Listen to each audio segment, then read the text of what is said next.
Well alright, সবাইকে স্বাগত করছি ইংলিশ এ টু জেড এর নতুন একটি ভিডিওতে, যেখানে বিগত লেসনে আমরা কথা বলেছি অক্সিলারি ভার্ব নিয়ে। আজকে আমরা কথা বলবো মডাল ভার্ব নিয়ে এবং এর ব্যবহারটা নিয়ে। সো আমরা বিগত ক্লাসে দেখেছি মডাল ভার্ব কোনগুলো, mainly will, would, can, could, shall, should, may, might, must, have to, has to, had to, use to, ought to, need, dare, had better আছে, am to, is to, are to। So আমরা এই বিষয়গুলো হচ্ছে যে আজকে এর ব্যবহারটা আসলে কোথায় হয় আমরা সেই বিষয়গুলা দেখার চেষ্টা করব এবং কয়েকটি বিষয় প্র্যাকটিস করার চেষ্টা করব।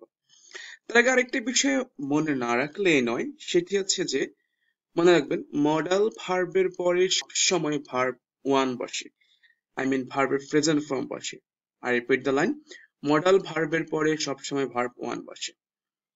সো প্রথমে আমরা ক্যান দিয়ে শুরু করি। ক্যান মিন্স কি? আমরা সবাই জানি পারা। তো দেখেন, যখনই পারা শব্দটা আসবে বাংলা বাক্যের ক্রিয়ার মধ্যে, আপনি ক্যান ব্যবহার করবেন। আর ক্যান হচ্ছে মেইনলি আপনার প্রেজেন্ট অ্যাবিলিটি, বর্তমান সক্ষমতা, যে আপনি বর্তমানে কোনো কাজ করতে পারেন। আমি হাঁটতে পারি, আমি লিখতে পারি, আমি ইংলিশ শেখাতে পারি। I can teach English. Can দিয়ে আপনি বাক্য বানিয়ে ফেলবেন।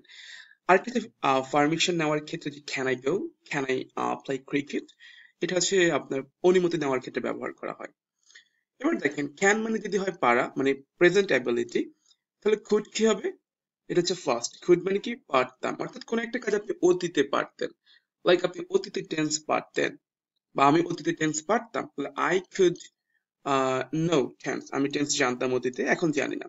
সো কুড হচ্ছে আপনার ফার্স্ট অ্যাবিলিটি, অতীতে সক্ষমতা বোঝাতে কুড ব্যবহার করা হয়।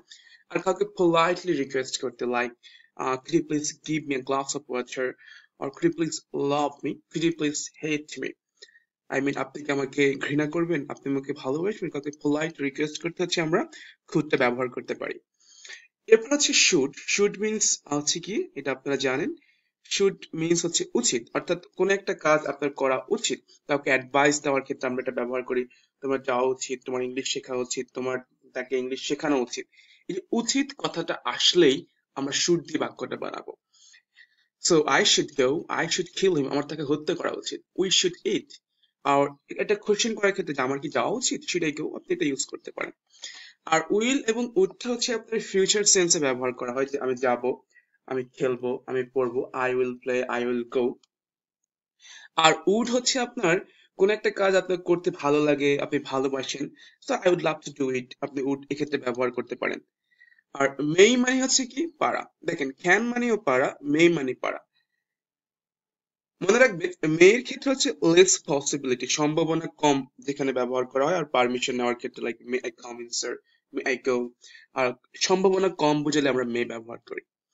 এরপরে সবচেয়ে গুরুত্বপূর্ণ part, which is have to, has two. আমরা এইটার ব্যবহারটা অনেকে জানি না। দেখেন, হ্যাভ টু, হ্যাজ টু এটা হচ্ছে সাধারণত আমাকে যেতেই হবে, বাধ্যবাধকতা বোঝালে। আমাকে খেলতেই হবে, আমাকে পড়তেই হবে, এই যে বাধ্যবাধকতা বোঝাচ্ছেন আপনি, সাধারণত ওই ক্রিয়ার শেষে তেই থাকে, যেতেই, খেতেই, শিখতেই, তখন আমরা হ্যাভ টু বা হ্যাজ টু ব্যবহার করব।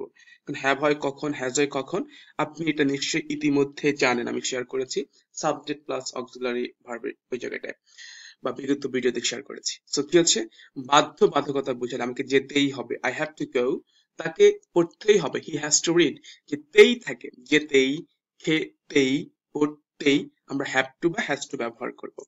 আর যদি বলি অতীতে বাধ্যবাধকতা, লাইক আমাকে যেতে হয়েছিল, খেতে হয়েছিল, এই হয়েছিল শব্দটা যদি পান, অতীতে বাধ্যবাধকতা হলে হচ্ছে আমরা কি করব, হ্যাড টু ব্যবহার করব। আমাকে যেতে হয়েছিল, আই হ্যাড টু গো, আমাকে ইংলিশ শিখতে হয়েছিল, I had to learn English. এরপর দেখেন, যদি কোনো একটা কাজ আপনি করে অভ্যস্ত, লাইক আমি ইংলিশ পড়ি অভ্যস্ত, ভয়েস ওভার দিয়ে অভ্যস্ত, কোন একটা কাজ আপনার কাজ করার আপনার হ্যাবিট অনেক আগে থেকে আছে, তখন আপনি ইউজ টু ব্যবহার করবেন। I use to play cricket, I use to go there, I use to teach, I use to swim. তো অভ্যস্ততা বোঝালে আমরা ইউজ টু ব্যবহার করব। এরপর দেখেন, মাস্টের ব্যবহারটা হচ্ছে যে যদি কোনো একটা বাক্যে অবশ্যই কথাটা পান, আপনি মাস্ট ব্যবহার করবেন। এটা হচ্ছে বাধ্যবাধকতা বোঝায়, যে আই মাস্ট গো দেয়ার, আমি অবশ্যই সেখানে যাব। আই মাস্ট লার্নিং, মানে অবশ্যই আসলে হচ্ছে আপনি মাস্ট ব্যবহার করবেন। আর যদি প্রয়োজন বোঝায় তখন আমরা নিড ব্যবহার করব। আপনার ইংলিশ শেখা প্রয়োজন, যাওয়া প্রয়োজন, সাধারণত নিডের পরে প্রিপোজিশন টু ব্যবহার করা হয় মেইন ভার্ব বলে। So I need to go, আমার যাওয়া প্রয়োজন। I need to learn English, I need to teach English, আমার ইংলিশ শেখানো প্রয়োজন। So আপনি এটা দেখতে পারেন। তবে যদি একটু ইন শর্টে বলি, ক্যান হচ্ছে যে পারা অর্থে ব্যবহার করা হয়, কুড পারতাম অর্থে অতীত, শুড উচিত অর্থে, এরপর হচ্ছে যে উইল উড ফিউচার সেন্সে ব্যবহার করা হয়, মে পারা অর্থে, যেতেই বাধ্যবাধকতা, যেতেই খেতেই হবে এমনটা, যেতে হয়েছিল, খেতে খেতে হয়েছিল এমনটা হলে হচ্ছে আমরা হ্যাড টু ব্যবহার করবো। অভ্যস্ততা বোঝালে হচ্ছে আমরা ইউজ টু ব্যবহার করব, অবশ্যই বোঝালে মাস্ট ব্যবহার করব, প্রয়োজন বোঝালে আমরা নিড ব্যবহার করব। চলুন আমরা একটু প্র্যাকটিক্যালি দেখি জিনিসটা, তাহলে আপনি আরো ক্লিয়ার হবেন বিষয়টা। তো আপনি এখানে দেখতে পাচ্ছেন যে পারি আছে, ক্যান ব্যবহার করেছে, আমি যেতে পারি। পারি আছে, ক্যান ব্যবহার করেছে। পারো আছে, ক্যান ব্যবহার করেছে। পারতাম, খুড ব্যবহার করেছে। পারতাম, খুড ব্যবহার করেছে। তো দেখেন এখানে একটা বিষয় গুরুত্বপূর্ণ, পারি মানে ক্যান, পারতাম খুব, তাহলে পারবো ইংরেজি কি? এটা অনেক 98% স্টুডেন্ট এটা জানে না। পারবো ইংরেজি কি মনে রাখবেন, পারবো ইংরেজি উইল বি এইবল টু। কি হবে? Will be able to. আমি পরীক্ষায় পাশ করতে পারবো, I will be able to pass in the exam. আমি সেখানে যেতে পারবো, I will be able to go there. তো পারবো ইংরেজি হচ্ছে উইল বি এইবল টু হবে। এরপর দেখেন উচিত, কোনো কাজ করা উচিত হলে হচ্ছে আপনি শুড দিয়ে বাক্য বানাবেন। পরিশ্রম করা উচিত, যাওয়া উচিত, আপনার কাজটা শেষে এসে দেখা, কেন শেষে আমাদের ভার্ব থাকে উচিত। আর উচিত ছিল হলে মনে রাখবেন should have, should have plus verb three. আমার কম্পিউটার শেখা উচিত, I should have learned English, এটা একটু মনে রাখবেন। এরপর হচ্ছে যে প্রয়োজন বোঝালে কি হবে, প্রয়োজন বা দরকার বোঝালে কি হবে, নিড ব্যবহার করব। প্রয়োজন বা দরকার, I need to work, I need to help. এবার অবশ্যই বোঝালে আমরা মাস্ট ব্যবহার করব, আমি অবশ্যই ঘুমাবো, অবশ্যই যাব, আমরা মাস্ট ব্যবহার করব। আর যেতেই হবে, খেতেই হবে, বাধ্যবাধকতা বোঝালে হ্যাভ টু বা হ্যাজ টু, বর্তমানে অতীতে বোঝালে আমরা হ্যাড টু, যেতে হয়েছিল, খেতে হয়েছিল, আমরা হ্যাড টু ব্যবহার করব। এরপর হচ্ছে যে অভ্যস্ততা বোঝালে ইউজ টু, আর বরং বোঝালে আমরা হ্যাড বেটার ব্যবহার করব। আমি কাজ করতাম বা অভ্যস্ত, কাজ করে অভ্যস্ত, করতাম বা অভ্যস্ত অলমোস্ট সেম। আর বরং বোঝালে আমরা হ্যাড বেটার ব্যবহার করবো এই জায়গাটায়। So yeah, that's all for the time being. Thank you very much for joining. দেখা হচ্ছে পরবর্তী ভিডিওতে। আসসালামু আলাইকুম ওয়া রাহমাতুল্লাহ।